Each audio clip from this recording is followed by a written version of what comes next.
Business को लेके हो गए। अच्छा। तो उन्होंने मुझसे एक बात बोली थी कि भाई या तो तू अपने दम पे कर, जो तुझे करना है वो कर, हमसे तेरा कोई मतलब नहीं है। तो अब मुझे जुनून सवार था, मैंने कहा ठीक है कोई बात नहीं, मैं अपने दम पे करना चाहता हूँ। तो फिर मैं सर ग्रेटर नोएडा शिफ्ट हो गया अपनी फैमिली को लेके, वाइफ को लेके। अच्छा। मैं ग्रेटर नोएडा पेरेंट्स शिफ्ट हो से गया। हाँ जी, ग्रेटर नोएडा मेरे पेरेंट्स रहते हैं। गांव से मैं 15 किलोमीटर शहर में शिफ्ट हो गया, ठीक। परी चौक के पास। ठीक। तो मैंने वहां पर एक रूम लिया, 4,000 रुपए का रेंट था उसका। मैंने वहां पर अपनी जर्नी स्टार्ट करी। तो मुझे बाइक मिली थी। तो उस बाइक की सर आप विश्वास करिए, उस बाइक की मैं सर्विस नहीं करा पाया था, उसका इंजन सीज हो गया था। अच्छा, पैसे हाँ, नहीं थे? पैसे नहीं थे। उस बाइक के अंदर इतना तेल नहीं होता था कि मैं चला सकूं उसको सही से। जब वो बाइक बंद हो जाती थी, मैं उसको धक्के मारता था, तो जान पहचान का कोई व्यक्ति मिलता था ना, वो मेरे से पूछता था भाई क्या हो गया। तो मैं उनको एक ही बात बोलता था, इंजन में कुछ प्रॉब्लम आ गई है। कभी ये नहीं बोलता था कि तेल खत्म हो जाए, क्योंकि अपनी इज्जत अपने हाथ होती है। तो एक बार नहीं, बहुत बार ऐसा हुआ। बहुत बार ऐसा हुआ कि हम फ्लाई ओवर है, ऊपर नीचे ला रहे हैं बाइक को, तो बंद करके लाए। बहुत बार हुआ है कि हमने सुना था कि बाइक को अगर तेल खत्म हो जाए, थोड़ा सा आगे से उठाओगे तो तेल अंदर आ जाएगा, थोड़ा बहुत होगा तो ये सब काम किया है। तो सर वो बाइक जो मुझे मिली थी, वो मेरे ऊपर मैं आपको बताना चाहता हूँ, मेरे ऊपर 10.5 लाख रुपए का कर्ज हो गया था। 5.25 साल पहले, वो भी इंटरेस्ट पे ही था। अच्छा। तो वो इतना कर्ज हो गया था, मैंने अपनी बाइक 19,000 में सेल करनी पड़ी मुझे वो। अच्छा। 19,000 में सेल करके एक व्यक्ति का बहुत ज्यादा तगादा था, मैंने उसको वो पैसे दे दिए। देने के बाद जब मैंने 5.25 साल पहले जब मैं इस कंपनी में आया था सितंबर 2016 में, तो मुझे वो दिन आज भी याद है। मैं ग्रेटर नोएडा से एक रोडवेज बस पकड़ के मैं द्वारिका गया था। अच्छा। उस कंपनी का प्लान देखने। और जब मैंने प्लान देखा, देखने के बाद मैंने एक डिसीजन लिया कि मैं इस कंपनी में बड़ा काम नहीं करूंगा, मैं नेटवर्क मार्केटिंग में बड़ा काम करूंगा। अच्छा, ओके। मैं सिर्फ इस कंपनी में बड़े लेवल पर नहीं जाऊंगा, मैं नेटवर्क मार्केटिंग इंडस्ट्री में कुछ ऐसा करना चाहता हूं जो लोग आज तक नहीं कर पाए हैं। वंडरफुल। आज भी मुझसे बहुत सारे लोग बोलते हैं कि सर क्या आपने सपने में कभी एस क्लास देखी थी। सर मैं बताऊं, हम लोग उस मिडिल क्लास से हैं कि हमारे सपने में भूत प्रेत के अलावा कभी कुछ नहीं आता है। ठीक है, हम लोग उस कैटेगरी में आते हैं। भूत प्रेत के अलावा हमारे सपने में कभी एस क्लास कहाँ आएंगी। एल्टो वैगनार भी आ जाते हैं, बहुत बड़ी बात समझते हैं हम लोग। तो फिर मैंने एक सपना देखा यार, कुछ एक गाड़ी होनी चाहिए, मेरा थोड़ा सी इनकम बढ़ी, तो मैंने एक हुंडई एक्सेंट गाड़ी ली। हुंडई एक्सेंट गाड़ी लेने के बाद फिर मैंने एक सपना देखा यार, कुछ लग्जरी गाड़ी ली जाए। तो फिर सर मैंने 18 महीने के अंदर कंपनी ज्वाइन करने के सिर्फ 18 महीने के अंदर मैं मर्सिडीज CLA में आ गया था। सिर्फ 18 महीने में, सिर्फ 18 महीने। जब मैं उस आ गया तो फिर मैंने सोचा कि यार थोड़े दिन बाद नवंबर के अंदर करवा चौथ था। तो मेरी वाइफ मुझसे बोलने लगी कि आप मेरे लिए क्या लेके आओगे इस करवा चौथ पे। तो सर मैं आपको बताना चाहता हूँ ये बातों में कि जब मेरे पास कर्ज हो गया था, तो मैंने अपनी वाइफ के जितने भी गहने थे मेरी वाइफ के पास और मेरे पास, सब मैंने बेच दिए थे। अच्छा। कर्ज चुकाने के चक्कर में सब बेच गया था। और मैंने जिस कंपनी को मैंने ज्वाइन किया था ना सर, उस कंपनी को मैंने 5% इंटरेस्ट पे पैसा लेके ज्वाइन किया था। अच्छा, ओके। क्योंकि जिसके पास इतना कर्जा होता है उसको कोई देता भी नहीं है। तो मैंने इंटरेस्ट वाले व्यक्ति से लेके उस पैसे से उस कंपनी को ज्वाइन किया। और उसके बाद जब मैंने वाइफ से पूछा बताओ क्या चाहिए, तो उन्होंने बोला कि आपने मुझे गहने वगैरह तो सब दे दिए, कुछ ऐसा दो जो थोड़ा सा अच्छा भी लगे। तो मैं उनको लेके गया हुंडई वर्ना के शोरूम, तो मैंने उनको वर्ना गाड़ी गिफ्ट करी। अच्छा। तीसरी गाड़ी मेरे पास ऐसे आई।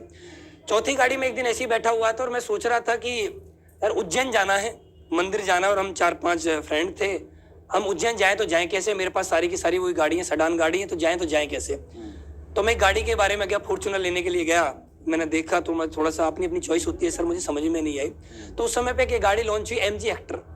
अब से 1-1.25 साल पहले की बात है, ज्यादा पुरानी बात नहीं है। तो मैंने MG हेक्टर खरीद ली। MG हेक्टर मैंने वहां से खरीद ली। वो मैंने इसलिए खरीदी, मुझे उज्जैन जाना है मंदिर, और हम 5 लोग थे। उसके थोड़े दिन बाद मैं अपने अपलाइन के साथ गुड़गांव में था और हम ऐसे ही घूम रहे थे। तो उन्होंने बोला कि आओ चलो कुछ चलते हैं शोरूम के अंदर। तो मैं वहां पर गया, तो मैंने वहां पर जाके देखी पोर्सा कार। अच्छा। Porsche car. और मैंने वहां पर जब पोर्सा कार देखी सर, मुझे यार लगा यार नेटवर्क मार्केटिंग में तो है ही नहीं, और है तो 1-2 लोगों के पास है, और ये उनके पास है जो बहुत बड़े बड़े दिग्गज है। तो अगर मैं ले लेता हूँ तो कुछ तो अलग अनोखा होगा सर। तो फिर मैंने वहीं खड़े मैंने उस गाड़ी को बुक कर दिया 5 लाख रुपए देके। क्या बात है? वहीं खड़े भाई 5 लाख रुपए ले मुझे। उसने बोला टेस्ट ड्राइव, मैंने बोला टेस्ट ड्राइव नहीं। क्या कॉस्ट थी उसकी गाड़ी की? 1 करोड़। अच्छा। मैंने बोला ये ले, और इस गाड़ी को मुझे लोन कराना है। फिर मैंने उस गाड़ी को लिया, और उस गाड़ी को मैं थोड़े दिन बाद वो लोन वगैरह हो गया, वो गाड़ी आ गई। उसके थोड़े दिन बाद अब ये गाड़ी लॉन्च हुई थी सर, आपने देखा होगा थार। ये मैंने पिछले 10 दिसंबर को, मतलब आज 1 साल पूरा हो चुका है पोरसा को लिए हुए। उसके थोड़े दिन बाद लॉन्च हुई थी थार गाड़ी, ब्लैक कलर बढ़िया लग रही थी, तो मैं शोरूम गया, थार लेके आ गया। उसके थोड़े दिन बाद मैं अपने अपलाइन के मैंने कॉल किया, मैंने उनको बोला कि सर मैं एक ऐसी गाड़ी चाहता हूं कि जिस गाड़ी में अगर मैं बैठूं ना तो लोग देखें। उन्होंने बोला कि तेरे पास पोरसा तो है, लोग तो उसको भी देखते हैं। मैंने बोला सर ऐसा नहीं, जो इस इंडिया में कुछ ही लोगों के पास हो, जो इस इंडिया में कुछ ही लोगों के पास हो, चुनिंदा लोगों के पास हो, वो मैं गाड़ी लेना चाहता हूँ। फिर मैंने 2-3 गाड़ियों के नाम बताए, उन्होंने मुझे बताया। फिर हमारा बाद में फाइनल हुआ एस क्लास के बारे में। अच्छा, तो मैं एस क्लास के शोरूम गया, मैंने वहां पर बात करी, तो उन्होंने बोला 1 साल पहले तो आपने लोन लिया है, कैसे बार बार गाड़ी ले सकते हो आप। तो फिर मैंने बात करी, कराया, डॉक्यूमेंट दिए, उन्होंने मेरे घर पे आके वेरिफिकेशन करी कि इनकी गाड़ी कहाँ खड़ी होती है, खड़ी करने के लिए जगह है नहीं है, घर देखा, सब कुछ देखने के बाद और फिर मेरे पास सर एस क्लास भी आ गई। अब सोचने वाली बात है कि मेरी उम्र में एस क्लास में आना, तो मैं तो एक ही बात बोलूंगा, ये कीर्तिमान ही है सर, किस्मत खुल तो रही वही है। ये जो गाड़ियां आप पुरानी सेल करते रहे हैं? नहीं, सातों के सातों गाड़ी मेरे पास है। अच्छा, सातों गाड़ी। हाँ, मैं सेल नहीं करना चाहता और ना मैं सेल करूंगा। तो घर भी इतना बड़ा बनाना पड़ेगा फिर कि 7 गाड़ियां आ जाएं उसमें? वो सर हो ही जाता है अरेंजमेंट, पार्किंग इधर उधर कर ही लेते हैं। तो गाड़ियों का आपको शौक है या आपने, मतलब इतनी गाड़ी जनरली लेते नहीं है? कोई नहीं लेता, मेरा सर शौक है। और मैं एक बात और बोलना चाहूंगा, मैं रुकूंगा नहीं, साथ पे भी नहीं रुकूंगा आने वाला समय में और भी, क्योंकि मैं पैसे को पैसा नहीं समझता, मैं पैसे को कागज का टुकड़ा समझता हूँ। मैं जीवन जीता हूँ सर, मैं आज में जीता हूँ, कल में नहीं जीता। कल क्या होगा मुझे मालूम नहीं, कल क्या हुआ मुझे मालूम नहीं। क्यों? क्योंकि दुनिया ने किसी की भी कीमत लगाई है ना, कल क्या थे नहीं, कल क्या होगे नहीं, आज क्या है हम। दुनिया हमें सिर्फ आज से जानती है। हम कल क्या बनेंगे दुनिया को मतलब नहीं है, हम कल क्या थे दुनिया को मतलब नहीं है। हम आज से बात करते हैं और दुनिया में आज से ही सम्मान देती है, आज से ही। क्योंकि कोई आदमी अगर गांव में प्रधान है और प्रधान 5 साल निकल गए तो पूर्व लिख दिया जाता है। तो इस दुनिया में लोग है ना, एक प्रेजेंट में याद रखते हैं। नहीं, मेरा आपकी सोच और आपकी जो तरीका वो बिल्कुल सही है अनुज, मैं उस पर क्वेश्चन नहीं उठा रहा, लेकिन मैं एक जनरल बातचीत कर रहा हूँ। डायरेक्ट सेलिंग में तो बिजनेस जो है ना, अप डाउन का बिजनेस रहता है। आज टीम अच्छा परफॉर्म कर रही तो बहुत बढ़िया, कुछ इश्यूज आ गए, कुछ तो चीजें वैसी नहीं रहती हैं। तो इस बारे में कुछ डर नहीं लगता कि यार कुछ हो गया तो फिर EMI कहाँ से जाएंगी, चीजें कैसे होंगी, लोग मजाक उड़ाएंगे? आप बिल्कुल सही कह रहे हैं सर, लेकिन मैं आपको सच्चाई बताऊं, मुझे डर नहीं लगता है। मुझे डर बिल्कुल भी नहीं लगता कल क्या होगा। मैं आज में ही जीता हूँ, आज क्या है। और मैं एक बात जानता हूँ कि हम लोगों के लिए अच्छा कर रहे हैं, क्योंकि नेटवर्कर दुनिया का पहला ऐसा शख्स है जो इस धरती पे बेरोजगार लोगों को रोजगार दे रहा है, सबसे ज्यादा दे रहा है। क्योंकि कोई भी इंडस्ट्री इतना नहीं दे पा रही जितना एक नेटवर्कर दे पा रहा है। और हमारे साथ हमारे कर्म काम नहीं करते हैं, लोगों की दुआएं काम करती हैं। तो मैं एक बात जानता हूं, कभी हमारे साथ कभी गलत नहीं होगा। ये इंडस्ट्री बहुत आगे तक जाएगी। और हम जिस कंपनी में हैं, अगर हमारे पास प्रोडक्ट अच्छा है, हमारा प्लान बहुत अच्छा है, ठीक है, हमारा एजुकेशन सिस्टम बहुत अच्छा है और हमारे सीनियर बहुत अच्छे हैं, तो मुझे ऐसा लगता है कि किसी को डरना नहीं चाहिए। फिर नहीं डरना चाहिए। और आपकी कंपनी का प्लान ही अगर गलत है, आपके प्रोडक्ट की डिमांड मार्केट में नहीं है, आपकी कंपनी में कोई एजुकेशन सिस्टम नहीं है, तो फिर मुझे लगता है कि रिस्क है। तो बहुत सारी चीजें हैं जो आपको कॉन्फिडेंस दे रही हैं कि यस बिल्कुल। हाँ, मुझे एक बात मालूम है, मैं सही हूँ, मैं सही डायरेक्शन पर हूँ। आपकी जो इंस्पिरेशन है स्टोरी में, और स्पेशली इस एपिसोड को जो यूथ देख रहा होगा स्पेशली, वो बहुत इंस्पायर हो रहा होगा कि यस अनुज जी ने किया है, मैं भी कर लेता हूँ, मेरे को भी ये गाड़ियाँ चाहिए। 7 गाड़ियाँ अनुज शर्मा ने ली हैं तो मैं 8 लेके दिखाता हूँ। तो वैसे प्रेरित भी होते हैं लोग और काम भी करते हैं, लेकिन सक्सेस नहीं हो पाते सभी लोग। तो जो यूथ स्पेशली डायरेक्ट सेलिंग में काम करना चाहता है, बड़े सपने हैं उनके भी, उनको क्या आप मैसेज देना चाहेंगे, वो कैसे सक्सेस हो सकते हैं? देखिए सर, यूथ के बारे में मैं एक ही बात बोलना चाहूंगा। हमारे देश के अंदर 15 साल से लेकर 24 साल के जितने भी हमारे यंगस्टर होते हैं, वो कम हमारे इंडिया में जो पॉपुलेशन है वो लगभग 18% के आसपास की है। आज भी हम ये देखते हैं कि हमारे जो देश के युवा है ना, वो अपने दम पे काम नहीं करना चाहते हैं। वो काम करना चाहते हैं अपनी पीढ़ियों के दम पे, अपने पिताजी के दम पे, दादाजी के दम पे काम करना चाहते हैं। मेरा ऐसा मानना है कि अगर आप 18 साल के हो चुके हैं और देश ने, हमारी गवर्नमेंट ने हमको वोट डालने का अधिकार भी दे दिया है, तो हमारी सेल्फ रिस्पॉन्सिबिलिटी बनती है कि हम एक जिम्मेदारी लें और अपना भविष्य खुद अपने हाथों से लिखें। आज की डेट में मैं लोगों को देखता हूं कि 18 साल के हो गए, 20 साल के हो गए, 25 साल के हो गए, 30 साल के हो गए, आज भी वो स्टडी कर रहे हैं। स्टडी करना गलत नहीं है, आदमी को पढ़ाई लिखाई करना बहुत जरूरी है, उनका मन है तो करना चाहिए। लेकिन मेरा ऐसा मानना है कि लोगों को नेटवर्क मार्केटिंग में ना पार्ट टाइम करनी चाहिए।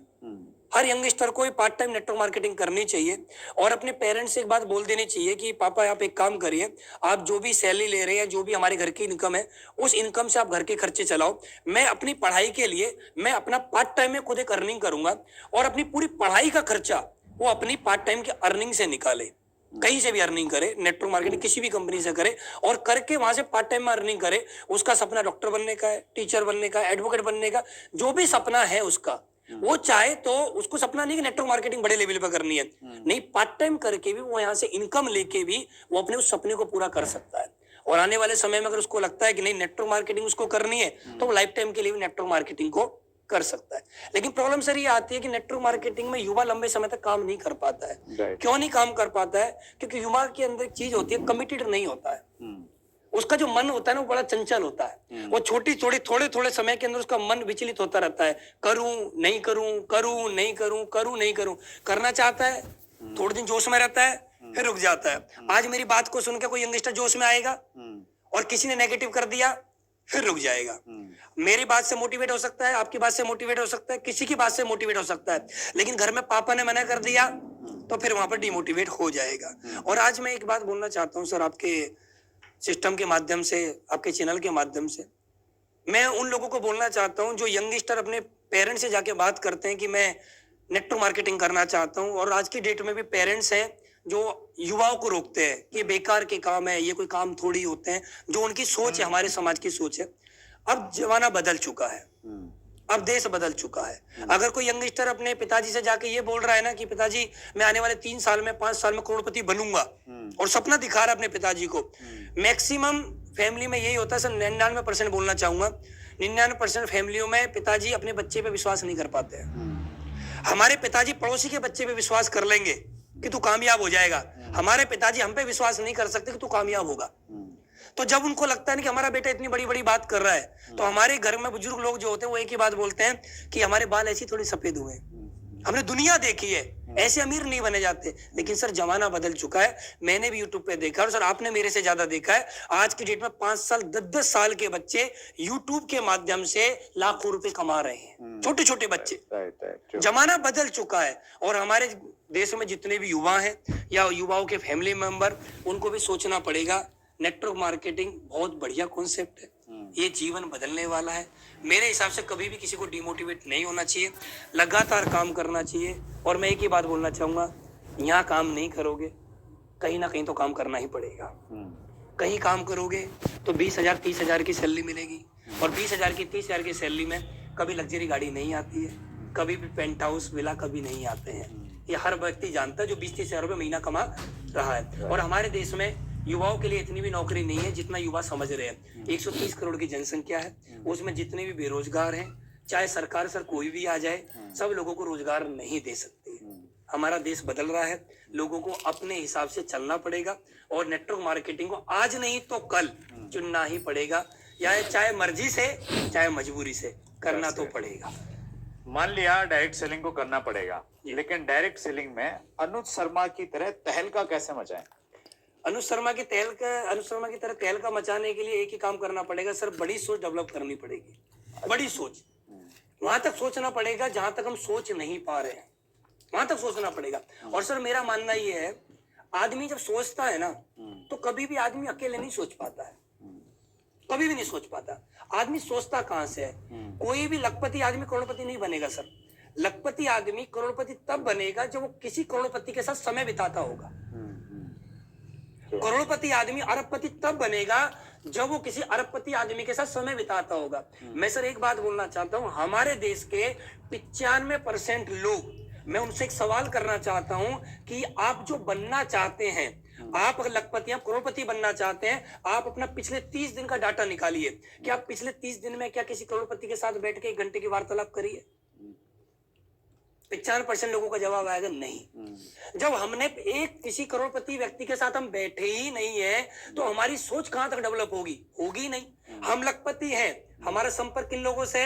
नीचे वाले लोगों से। तो हम क्या समझते हैं? हम खुद बहुत बड़े हैं। और जब हम समझ लेते हैं कि हम बहुत बड़े हैं, हमने बहुत ज्यादा कमा लिया है और हमारी सोच बहुत बड़ी है, तो हम कभी बड़ा नहीं बन पाएंगे और ना ही बड़ा सोच पाएंगे। बड़ा आदमी तभी सोच सकता है जब अपने से बड़े, अपने से कामयाब आदमी की संगत में जीवन भर रहेगा और उस व्यक्ति के साथ बैठ के समय बिताएगा और अच्छे माहौल में बैठेगा, तो उसकी सोच बहुत ज्यादा डेवलप हो पाएगी। मैं कभी भी सर मर्सिडीज सीएलए नहीं ले पाता, कभी नहीं ले पाता। मैं जिनकी टीम में काम करता हूं, उन्होंने मेरे से पहले जैगुआर ली। अच्छा, ओके। जब उन्होंने मेरे से पहले जैगुआर ली, तो जब उन्होंने जैगुआर ली, तो मेरे मन में एक सवाल आया कि अगर मेरा अपलाइन जैगुआर ले सकता है, तो रिस्क तो मेरे अपलाइन को भी है। कल को कंपनी में कुछ हो गया, रिस्क तो उनको भी है। जब रिस्क लेने की क्षमता वो रखते हैं, तो फिर मैं क्यों नहीं? तो उनकी वजह से मेरी सोच डेवलप हुई। और मैं आज भी सर बताना चाहता हूं, आज भी मैं महीने में एक नहीं कई बार अपने अपलाइन के साथ समय बिताता हूं और उनसे बड़ी सोच लेता हूं कि मुझे बड़ा काम करना है, तो बड़ी सोच। अब जो लोग बड़ा काम नहीं कर पा रहे हैं, वो अपने आप से सवाल करें, क्या वो अपने से कामयाब लोगों के साथ बैठ पा रहे हैं? नहीं, वो बैठ ही नहीं पा रहे होंगे। और अगर कामयाब होना है तो अपने से बड़े व्यक्ति के साथ बैठना पड़ेगा, और जब हम बैठेंगे तो सोच डेवलप होगी, और जब सोच डेवलप होगी तो तहलका सर ऑटोमेटिक। मतलब उसके लिए बेसिक चीज ये है, बड़ी सोच। मतलब लोगों से आप मिलें, उनको सुने, उनकी किताबें पढ़ें, मतलब बड़े लोगों के एसोसिएशन में कहीं बड़े रहना बहुत जरूरी है। बड़े लोग जो अपने से, मैं कह रहा हूँ सर, अपने से कई गुना ज्यादा कामयाब। राइट। मतलब मैंने कमाया लाख और मैं बैठ रहा हूँ 2 लाख वाले के पास, तो भी नहीं होगा। लाख वाला करोड़पति के साथ बैठे, तब बड़ी सोच बन पाएगी। Great, that's great. उसके बाद में बहुत सारी चीजें हैं, लेकिन आपने जो मूल है, जो बेस है, वो आपने बता दिया, हमारे साथ में शेयर किया। That's great, thank you sir. बहुत सारे प्रश्न हैं व्यूअर्स के अनुज जी, कुछ प्रश्न मैं लेना चाहता हूं। और सबसे पहले मैं प्रश्न ले रहा हूं सोलांकी संजना जी। कम टाइम और कम एज में नेटवर्क मार्केटिंग में सक्सेसफुल कैसे हूं?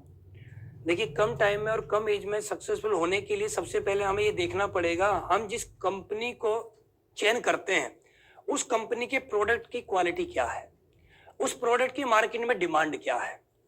उस प्रोडक्ट की अगर मार्केट में डिमांड है तो आप अच्छा अचीवमेंट ले सकते हैं। आपके प्लान में अगर दम है, कंपनी के प्लान में अगर दम है, तो आप अच्छा अचीवमेंट ले सकते हैं कम समय में। अगर उसके साथ साथ भी आपका अपलाइन बहुत दमदार है, अपलाइन की सोच बड़ी है और अपलाइन आपको दमदारी के साथ सपोर्ट कर रहा है, तो भी आप कम समय में अचीवमेंट ले सकते हैं। और आपकी कंपनी का एजुकेशन बहुत दमदार है और आपकी कंपनी का सिस्टम सिर्फ आपको हमेशा प्रेरित करता है कि सीखो और अपनी डाउनलाइन को सिखाओ, तो आप कम समय में अचीवमेंट ले सकते हैं। लेकिन फिर भी लोग नहीं ले पाते हैं। कुछ लोगों को ऐसी कंपनी मिल जाती है, फिर भी लोग नहीं ले पाते हैं। क्यों नहीं ले पाते हैं? क्योंकि उनके पीछे कारण होता है सर बहुत बड़ा।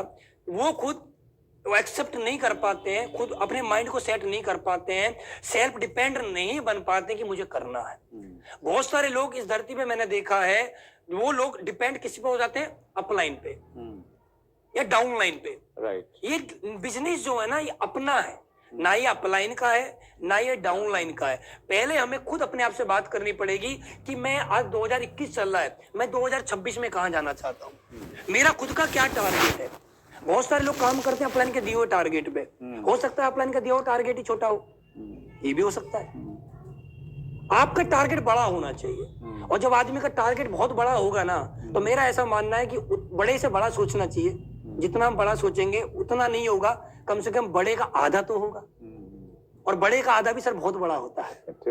बहुत बड़े का आधा भी बहुत बड़ा होता है। That's great. तो आदमी सोचे बड़ा। जी, वो एक कहावत है कि अगर आप तारों को छूने की कोशिश करेंगे जी, तो हो सकता है कि आप एक भी तारा न छू पाएं, लेकिन ये तय है कि आपके हाथ कीचड़ में नहीं सनेंगे। बड़ा सोचेंगे तो कहीं ना कहीं तो हम पहुंच जाएंगे। कहीं ना कहीं पहुंचेंगे। अगला प्रश्न मैं ले रहा हूं, ये है राजू आगरा से हैं जी। अगर बिजनेस जीरो हो गया है तो दोबारा बिजनेस उठाने के लिए क्या करें?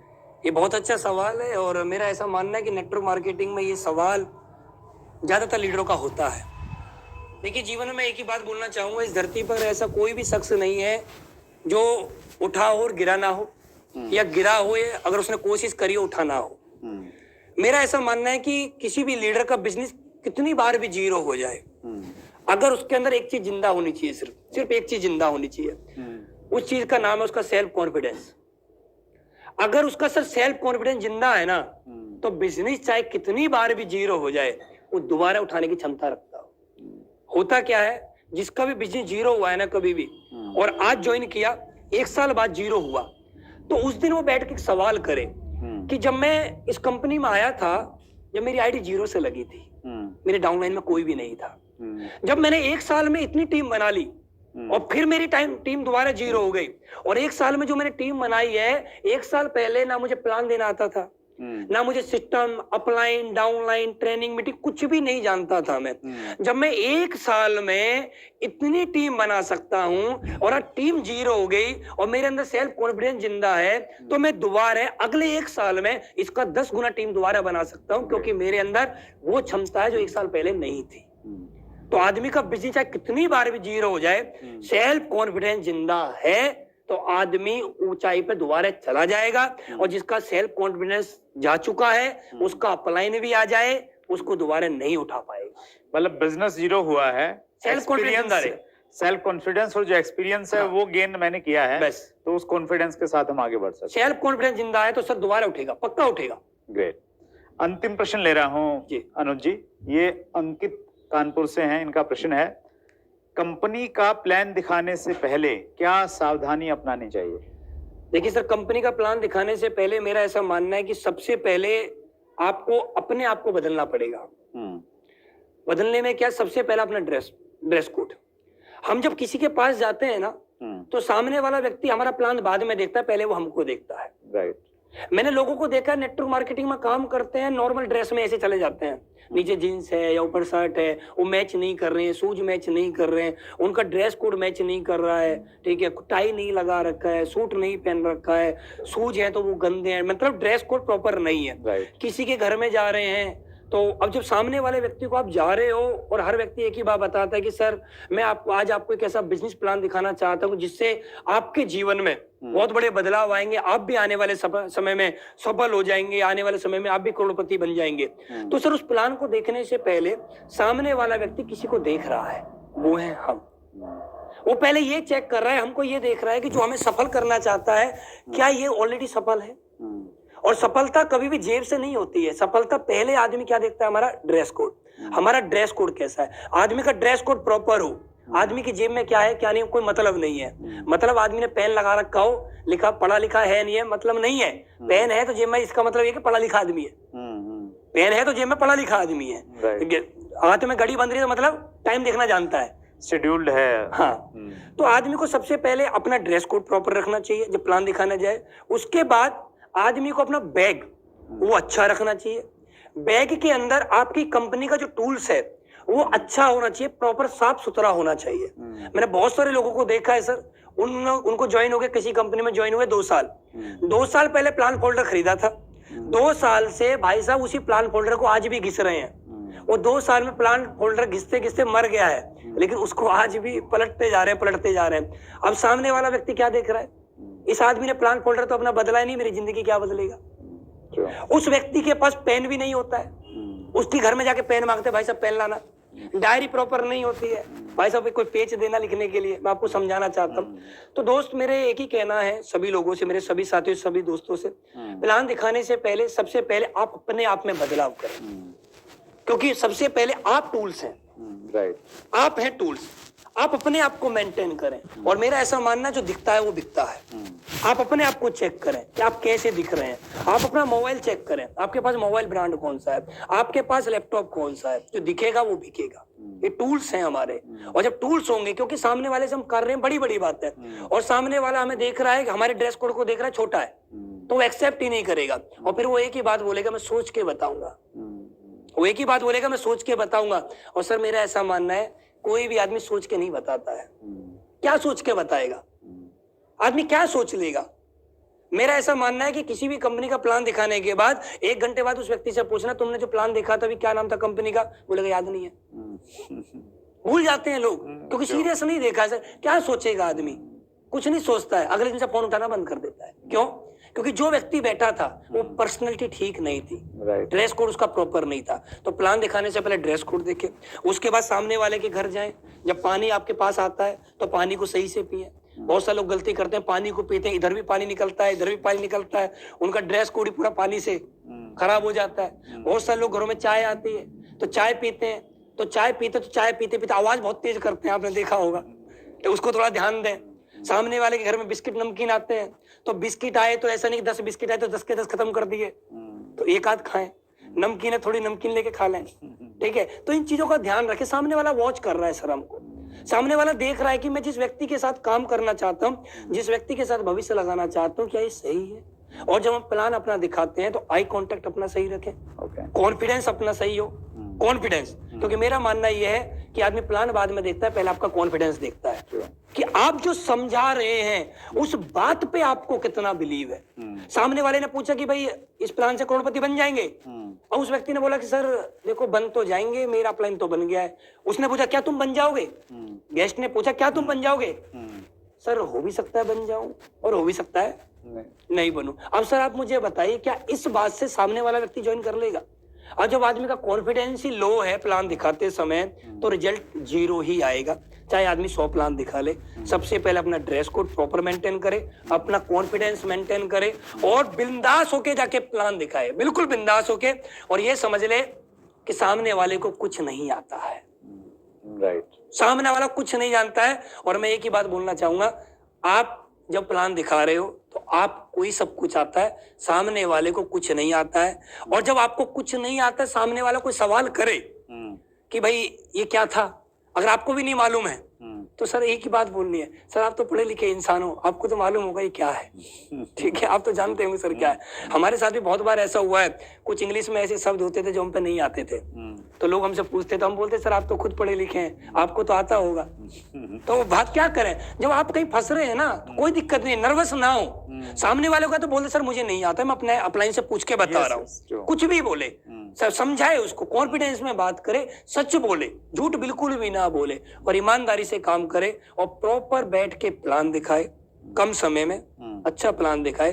क्योंकि हमारा एक सवाल है, हमने स्कूल में भी जाते थे तो 30 से 35 मिनट, मैक्सिमम 45 मिनट तक की एक टीचर हमें क्लास देते थे, तो 45 मिनट के अंदर ही अपना प्लान खत्म करने की कोशिश करें। और जब भी प्लान दिखाएं, पूरी फैमिली को साथ बैठ के प्लान दिखाएं, पूरी फैमिली को, अकेले को प्लान ना दिखाएं। और जब भी आप प्लान दिखा रहे हो, हमारे पास 2 लिस्ट होती है, एक होती है डिपेंड, एक होती है इंडिपेंडेंट।